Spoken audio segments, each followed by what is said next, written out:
நம்ம இந்தியாவை பொறுத்தளவு பார்த்தீங்கன்னா நிறைய அயன் போஸ்டிங்ல இருக்கிற ஆபீசர்ஸ், அதாவது போலீஸா இருக்கலாம், டாக்டர்ஸா இருக்கலாம், இல்லாட்டி பேங்க்ல வேலை பார்க்குற எம்ப்ளாயி, மேனேஜர், இந்த மாதிரி எல்லாத்துக்குமே பார்த்தீங்கன்னா சில ரூல்ஸ்ல ஒரு முக்கியமான ரூல்ஸ் பார்த்தீங்கன்னா அதிகமா தாடி வளர்க்கக்கூடாது, ஸோ ஒரு குறிப்பிட்ட அளவு ட்ரிம் பண்ணிட்டு வரணும் அப்படின்றதா இந்தியா ரூல்ஸ்.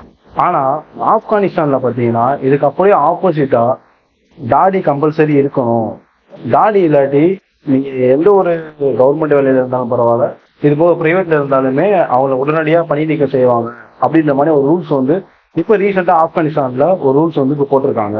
ஏன் ஆப்கானிஸ்தான்ல இப்படி ஒரு ரூல்ஸ் போட்டிருக்காங்க அப்படின்னு பாத்தீங்கன்னா, ஃபுல் அண்ட் ஃபுல் ஆப்கானிஸ்தானை பொறுத்த அளவு அங்க வசிக்கிற முக்காவாசி மக்கள் வந்து தாலிபான்ஸ் தான். யார் இந்த தாலிபான்ஸ், ஏன் இவங்க இப்படிலாம் ஆப்கானிஸ்தான்ல ரூல்ஸ் பண்றாங்க அப்படின்றத பத்தி இன்னைக்கு இந்த வீடியோல பார்ப்போம். Hi and hello viewers, welcome to tech makers. நான் உங்க ஸ்ரீதர்.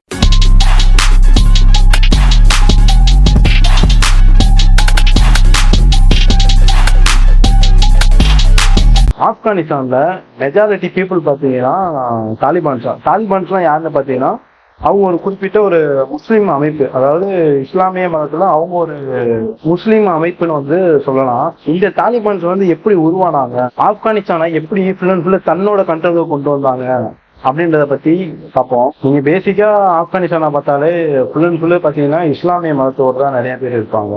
இந்த ஆப்கானிஸ்தான் கவர்மெண்ட்டை, அதாவது தாலிபான் கவர்மெண்ட் வந்து எப்படி கைப்பற்றாங்கன்னு பாத்தீங்கன்னா கிட்டத்தட்ட இரண்டாம் உலக போர் எண்டு அந்த டேட்ல பாத்தீங்கன்னா இரண்டாம் உலக போர் நடந்து அப்பதான் முடிஞ்சிருக்கு. அப்ப பாத்தீங்கன்னா ஆப்கானிஸ்தான் வந்து ஒரு நல்லபடியா ஒரு நல்ல கவர்மெண்ட் கீழே தான் ரன் பண்ணிட்டு இருந்திருக்கு. அப்படி ரன் பண்ணிட்டு இருக்க அந்த டைத்துல பாத்தீங்கன்னா ஆப்கானிஸ்தானை வந்து ரஷ்யா நாடு வந்து போர் எடுத்து உள்ள வராங்க. அதாவது ஆப்கானிஸ்தானை நம்ம கைப்பற்றிருந்தோம் அப்படின்றதுக்காக ரஷ்யா கவர்மெண்ட் வந்து ஆப்கானிஸ்தான் மேல போர் எடுத்து வராங்க. இதுக்கு வந்து ஃபுல் அண்ட் ஃபுல்லா ஆப்கானிஸ்தானுக்கு சப்போர்ட்டா அமெரிக்கா வந்து உள்ள வராங்க. நீங்க இன்னுமே நிறைய இடத்துல பாத்தீங்கன்னா அமெரிக்கா ரஷ்யா நேரடியா சண்டை போடாம மறைமுகமா இன்னும் அவங்களுக்கும் நிறைய சண்டை ஓடிட்டு தான் இருக்கு. நீங்க ஒரு எடுத்துக்காட்டுக்கு உதாரணத்துக்கு பாத்தீங்கன்னா, யாரு நிலாவுல போய் கால் வைக்கிறான் அப்படின்ற பிரச்சனையில இருந்து இன்ன வரைக்குமே ரஷ்யா மற்றும் அமெரிக்கா இந்த ரெண்டு நாடுகளுக்கு இடையுமே நிறைய உள்ள தனிப்பட்ட முறையில பிரச்சனை ஓடிக்கிட்டே இருக்கு. அதுலயுமே நிலாவுல கால் எடுத்து ஜெயிச்சது பாத்தீங்கன்னா அமெரிக்கான்னு தான் சொல்லணும். இப்படி அமெரிக்கா மற்றும் ரஷ்யாவுக்கு இடையில நிறைய சண்டை போயிட்டு இருக்கப்பதான் ரஷ்யா வந்து ஆப்கானிஸ்தானை கைப்பற்றுறதுக்காக உள்ள வராங்க. இந்த நேரத்துல ஆப்கானிஸ்தானுக்கு சப்போர்ட் பண்ணிட்டு அமெரிக்கா வந்து ஆப்கானிஸ்தானுக்கு வராங்க. ஆப்கானிஸ்தான் வந்து ஆப்கானிஸ்தானுக்கு சப்போர்ட் பண்ணி ஆப்கானிஸ்தானை அமெரிக்கா வந்து கைப்பற்றி அங்க போர் புரியறதுக்காக வந்த ரஷ்ய ராணுவ படையை வந்து தகர்த்தி வெளியே அனுப்பிடுறாங்க. அப்படி தகர்த்து வெளியே அனுப்பிட்டு அமெரிக்கா வந்து ஆப்கானிஸ்தான்ல ஒரு குறிப்பிட்ட மாணவர்கள், அதாவது குறிப்பிட்ட அப்ப இருந்த ஸ்டூடெண்ட் எல்லாத்தையுமே ஒரு குரூப்பா அசம்பிள் பண்ணி அவங்கள வந்து நாங்க ட்ரெயின் பண்றாங்க. ட்ரெயின் பண்ணி ஒரு போருக்கு எந்த அளவுக்கு ஒரு நல்ல ஒரு வீரனா அமைக்கணுமோ அந்த அளவுக்கு ஒரு நல்லபடியா அமெரிக்கா கவர்மெண்ட் வந்து ஆப்கானிஸ்தான்ல இருக்கிற ஒரு குறிப்பிட்ட மாணவர்களை செலக்ட் பண்ணி அவங்க வந்து நல்ல ஒரு போருக்காக ட்ரெயின் பண்ணி அவங்க நல்ல ஒரு சோல்ஜரை உருவாக்கி வைக்கிறாங்க. அப்படி உருவாக்கப்பட்ட அந்த வீரர்கள்லாம் தாலிபான் தீவிரவாதிகள் அப்படின்னு சொன்னா அவங்களால நம்ப முடியுமா? ஒரு கட்டத்துல பாத்தீங்கன்னா போர் எல்லாமே ஓரளவு சால்வ் ஆகி முடிஞ்சிருச்சு. அந்த இடத்துல பாத்தீங்கன்னா ஆப்கானிஸ்தானை விட்டு அமெரிக்க கவர்மெண்ட்டுமே இனி வந்து ஆப்கானிஸ்தானா எங்க கண்ட்ரோலா வைக்க தேவையில்ல, ஸோ ரஷ்யா வந்து போர் எடுத்து வந்ததுனாலதான் அவங்க உங்களுக்கு சப்போர்ட்டா வந்தோம், ஸோ இப்போ வந்து நாங்க ஆப்கானிஸ்தான் வந்து வெளியேறிடுறோம், உங்க நாட்டை நீங்களே ஒரு தனியா ஒரு கவர்மெண்ட் வச்சு கைப்பற்றி நடத்திக்கோங்க அப்படின்ற மாதிரி ஆப்கானிஸ்தான் வந்து ஒரு நல்ல கவர்மெண்டா உருவாகி அவங்க வந்து தனிப்பட்ட ஒரு கவர்மெண்ட் நடத்திட்டு இருக்க டைத்துல அமெரிக்காவும் வந்து வெளியேறி போயிட்டாங்க. சரி, இது எல்லாமே பிரச்சனை எல்லாமே சால்வ் ஆயிடுச்சு, ஒரு நல்லபடியா போயிட்டு இருக்கு அப்படின்ற டைத்துல தான் பாத்தீங்கன்னா இந்த அமெரிக்கா உருவாக்குனாங்களோ ஒரு தனிப்பட்ட ஒரு இராணுவ படை வந்து அவங்க வந்து தாலிபான்ஸா உருவாக்குறாங்க. அதாவது தாலிபான் ஒரு அமைப்பு, அது வந்து ஒரு தீவிரவாதத்தோட உச்சகட்ட ஒரு அமைப்புன்னே சொல்லலாம். அந்த அமைப்பு வந்து அங்கிருந்து ஆப்கானிஸ்தான் கவர்மெண்ட் கூட சண்டை போட்டு, அதாவது ஆப்கானிஸ்தான்ல தாலிபான் அமைப்பை சேர்ந்தவங்க பாத்தீங்கன்னா கிட்டத்தட்ட ஒரு லட்சம் பேர் தான் இருப்பாங்க. அதுவே ஆப்கானிஸ்தான் கவர்மெண்ட், அதாவது ஓன் கவர்மெண்ட் அமைப்புல இருக்கிறவங்க பார்த்தீங்கன்னா கிட்டத்தட்ட 3 லட்சம் பேர் இருக்காங்க. இந்த 3 லட்சத்து பேர் வந்து 1 லட்சம் பேரை வந்து சமாளிக்க முடியல அப்படின்னு கேட்டீங்கன்னா மன ரீதியா ரொம்பவே திடமா இருந்தவங்க தான் இந்த தாலிபான்ஸ். இவங்க வந்து அமெரிக்கா கவர்மெண்டால ரொம்ப ட்ரெயின் பண்ணப்பட்டு எதா இருந்தாலும் பார்த்துக்கலாம், எவ்வளவு பெரிய போரா இருந்தாலும் பார்த்துக்கலாம் அப்படின்ற கட்டத்துல இருந்தவங்க தான் அந்த தாலிபான்ஸ். அவங்கள இந்த ஆப்கானிஸ்தான் கவர்மெண்ட் வந்து சமாளிக்க முடியாம தாலிபான்ஸ் வந்து ஆப்கானிஸ்தானை ஃபுல் அண்ட் ஃபுல்லு கைப்பற்றிடுறாங்க. தாலிபான்ஸ் வந்து ஃபுல் அண்ட் ஃபுல்லு ஆப்கானிஸ்தான் கவர்மெண்டவே கைப்பற்றிடுறாங்க. எப்படி ஒரு 1,00,000 பேர்னால வந்து ஒரு நாடு, அதாவது ஆப்கானிஸ்தான்ற ஒரு நாட்டையே தன்னோட கைவசப்படுத்த முடியும் அப்படின்னு நிறைய பேர் டவுட் இருக்கும். இதுக்கு ஃபுல் அண்ட் ஃபுல்லு இந்த ஆப்கானிஸ்தான்ல இருக்க தாலிபான் அமைப்புக்கு வந்து ஃபுல் அண்ட் ஃபுல் சப்போர்ட்டா இருக்கிறது பார்த்தீங்கன்னா பாகிஸ்தான். பாகிஸ்தான்ல இருந்தா இந்த தாலிபான்ஸுக்கு வந்து வெப்பன்ஸா இருக்கட்டும், அரசியல் ரீதியா நிறைய சப்போர்ட்டா இருக்கட்டும், இது எல்லாமே பாகிஸ்தான்ல இருந்து இவங்களுக்கு மறைமுகமா நிறைய சப்போர்ட் வந்துகிட்டே இருந்திருக்கு. ரைட், இது எல்லாமே ஒரு கட்டத்துல பாத்தீங்கன்னா முடிஞ்சிருச்சு. Afghanistan full and full Taliban control வந்துருச்சு. ஆனா ஆப்கானிஸ்தான்ல வந்து பாத்தீங்கன்னா அமெரிக்கா கவர்மெண்ட் உள்ள இருக்கிறப்போ அமெரிக்காவுக்கு சில சப்போர்ட்டர்ஸ் வந்து ஆப்கானிஸ்தான்ல இருந்தாங்க. அவங்க மட்டும் இல்லாம இது போக இந்தியால இருந்துமே நிறைய பேர் வந்து ஆப்கானிஸ்தான்ல இருந்தாங்க. இவங்க எல்லாருமே ரொம்ப பயப்பட ஆரம்பிச்சிட்டாங்க. இன்னும் ஒரு நாடே வந்து ஒரு தீவிரவாதத்துக்கு கீழே வந்து போகுது. ஸோ நம்ம எல்லாருமே அமெரிக்கா உள்ள இருக்கிற வரைக்கும் அமெரிக்காவுக்கு ரொம்ப சப்போர்ட் பண்ணிட்டு இருந்தோம். இது போக இந்தியா நாட்டுக்கு ரொம்ப சப்போர்ட் பண்ணிட்டு இருந்தோம். இந்த 2 நாளுமே டக்குனு இப்போ வெளியே போகும்போது ஒருவேளை இந்த தாலிபான்ஸ் வந்து நம்மளை எதுவும் கொலை செஞ்சிருவாங்களோ அப்படின்ட்டு அமெரிக்க நாட்டை சேர்ந்த நிறைய பேர் வந்து ரொம்ப பயந்துகிட்டு இருந்தாங்க. டைத்துல பாத்தீங்கன்னா இந்த தாலிபான்ஸ் வந்து ஒரு சில நியூஸ் வந்து வெளியே கிளிக் பண்றாங்க.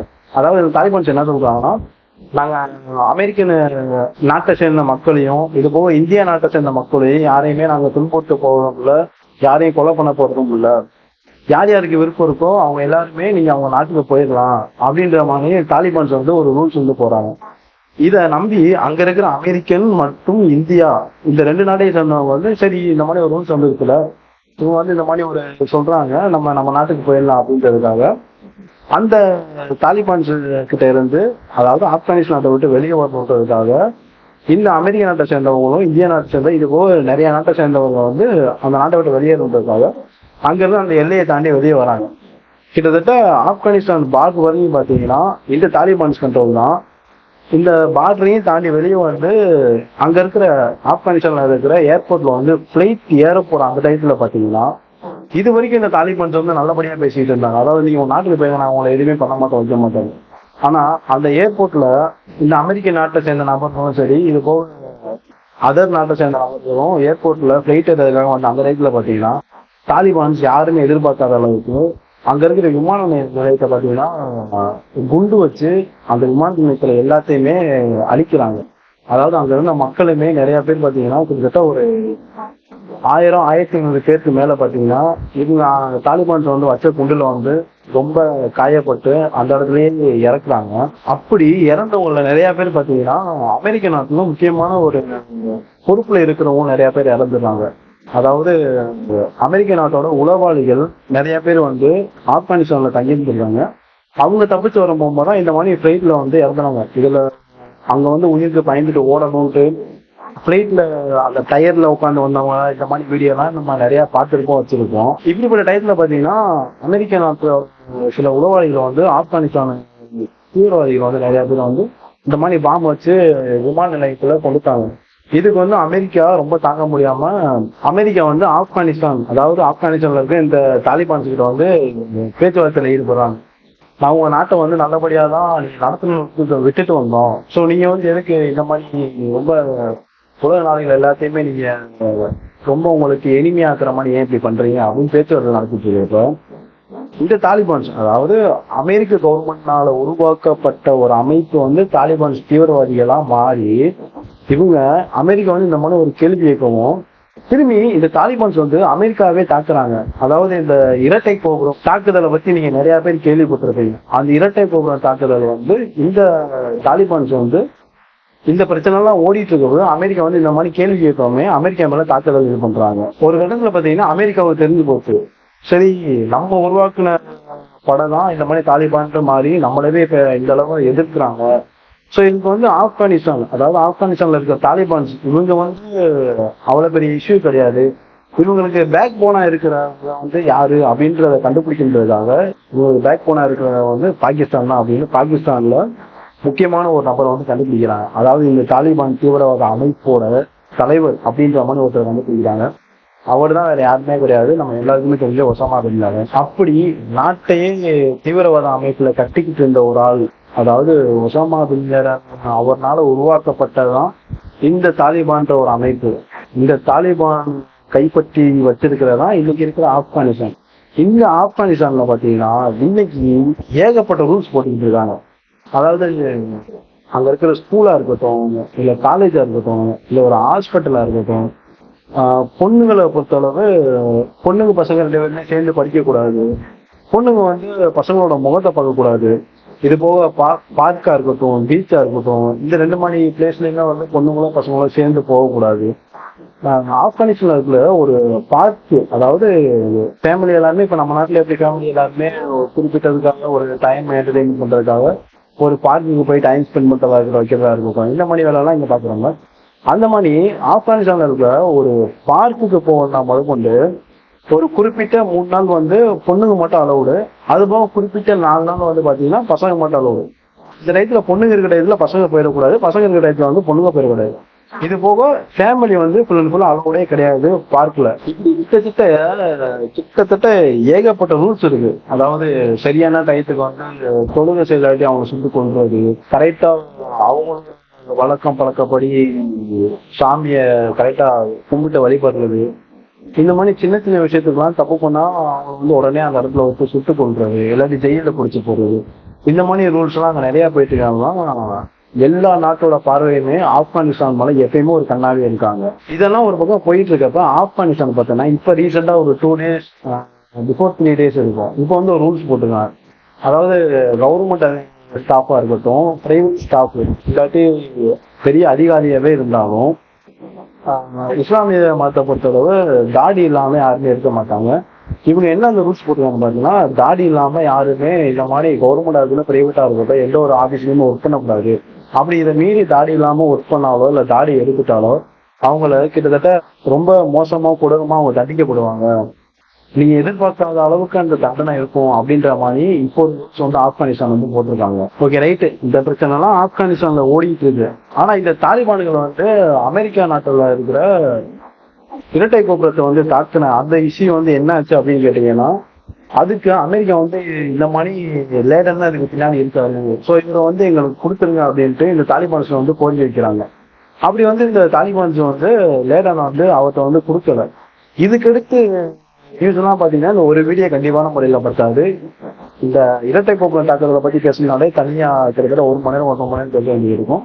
இந்த இரட்டை கோபுர தாக்குதலை பத்தி நம்ம அடுத்த டைம் இருக்கிறப்ப அடுத்த வீடியோல பார்ப்போம்.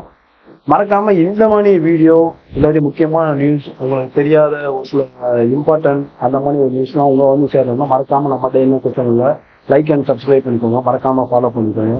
Okay bye.